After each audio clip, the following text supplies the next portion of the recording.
What are your expectations for gold going forward? Gold is in a very, very tricky spot right now. I tend not to go too much on charts, but I do use them as a roadmap, if not necessarily an investment guidance. And I got to say, I can look at 4 different gold charts and give you 4 different answers as to whether I think it's in an uptrend, finding support, finding resistance.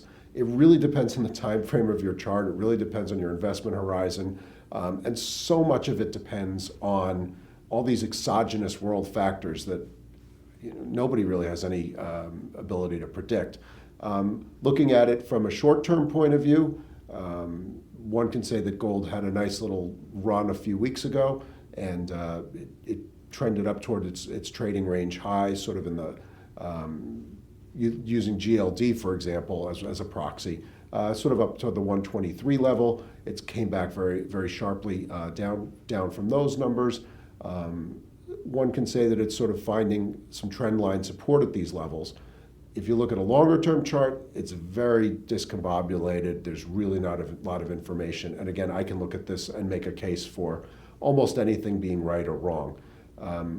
As with many other commodities, I think gold has to take its cue either from the dollar, which right now is not necessarily giving you a ton of cues, or the bond market, which is giving you a deflationary cue, or certainly a mild inflationary signal.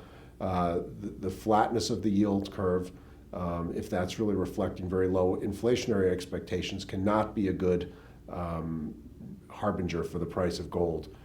If and when you see the yield curve widen, the 2s, 10s, or the 30-day 5-year, however you want to look at it, and it looks like there's a little inflation being priced back in, that would be supportive to gold. In the meantime, I think right now it seems to be meandering, and the one good thing about that is, as a trader, you can pretty much make a case for anything, and if you have the courage of your convictions, that's one of those times where you can express an opinion and hope it's correct.